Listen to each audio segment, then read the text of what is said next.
دنیا کی سب سے قیمتی گائے، یہ بہت ہی اہم اور نہایت ہی شاندار قرآنی واقعہ ہے، اور اسی واقعہ کی وجہ سے قرآن مجید کی اس سورت کا نام سورہ بقرہ، گائے والی سورت رکھا گیا ہے۔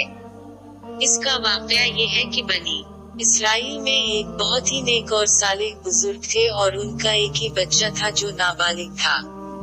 اور ان کے پاس فقط ایک گائے کی بچی تھی۔ ان بزرگ نے اپنی وفات کے قریب اس بچی کو جنگل میں لے جا کر ایک جھاڑی کے پاس یہ کہہ کر چھوڑ دیا کہ یا اللہ عزوجل، میں اس بچی کو اس وقت تک تیری امانت میں دیتا ہوں کہ میرا بچہ بالغ ہو جائے۔ اس کے بعد ان بزرگ کی وفات ہو گئی، اور بچی چند دنوں میں بڑی ہو کر درمیانی عمر کی ہو گئی، اور بچہ جوان ہو کر اپنی ماں کا بہت ہی فرمانبردار اور انتہائی نیکوکار ہوا۔ اس نے اپنی رات کو 3 حصوں میں تقسیم کر رکھا تھا، ایک حصہ میں سوتا تھا، اور ایک حصہ میں عبادت کرتا تھا، اور ایک حصہ میں اپنی ماں کی خدمت کرتا تھا، اور روزانہ صبح کو جنگل سے لکڑیاں کاٹ کر لاتا اور ان کو فروخت کر کے 1/3 رقم صدقہ کر دیتا، اور 1/3 اپنی ذات پر خرچ کرتا، اور 1/3 رقم اپنی والدہ کو دے دیتا۔ ایک دن لڑکے کی ماں نے کہا کہ میرے پیارے بیٹے، تمہارے باپ نے میراث میں ایک بچی چھوڑی تھی جس کو انہوں نے فلاں جھاڑی کے پاس جنگل میں خدا عزوجل کی امانت میں سونپ دیا تھا۔ اب تم اس جھاڑی کے پاس جا کر یوں دعا مانگو کہ حضرت ابراہیم واؤ حضرت اسماعیل واؤ حضرت اسحاق علیہم السلام کے خدا تو میرے باپ کی سونپی ہوئی امانت مجھے واپس دے دے، اور اس بچی کی نشانی یہ ہے کہ وہ پیلے رنگ کی ہے، اور اس کی کھال اس طرح چمک رہی ہوگی کہ گویا سورج کی کرنیں اس میں سے نکل رہی ہیں۔ یہ سن کر لڑکا جنگل میں اس جھاڑی کے پاس گیا اور دعا مانگی تو فوراً ہی وہ گائے دوڑتی ہوئی آ کر اس کے پاس کھڑی ہو گئی، اور یہ اس کو پکڑ کر گھر لایا تو اس کی ماں نے کہا، بیٹا تم اس گائے کو لے جا کر بازار میں 3 دینار میں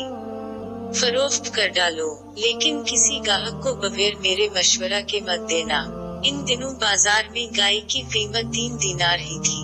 بازار میں ایک گاہک آیا جو درحقیقت فرشتہ تھا۔ اس نے کہا کہ میں گائے کی قیمت 3 دینار سے زیادہ دوں گا مگر تم ماں سے مشورہ کیے بغیر گائے میرے ہاتھ فروخت کر ڈالو۔ لڑکے نے کہا کہ تم خواہ کتنی بھی زیادہ قیمت دو مگر میں اپنی ماں سے مشورہ کیے بغیر ہرگز اس گائے کو نہیں بیچوں گا۔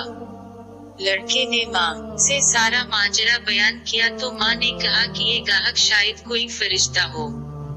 تو اے بیٹا تم اس سے مشورہ کرو کہ ہم اس گائے کو ابھی فروخت کریں یا نہ کریں۔ چنانچہ اس لڑکے نے بازار میں جب اس گاہک سے مشورہ کیا تو اس نے کہا کہ ابھی تم اس گائے کو نہ فروخت کرو،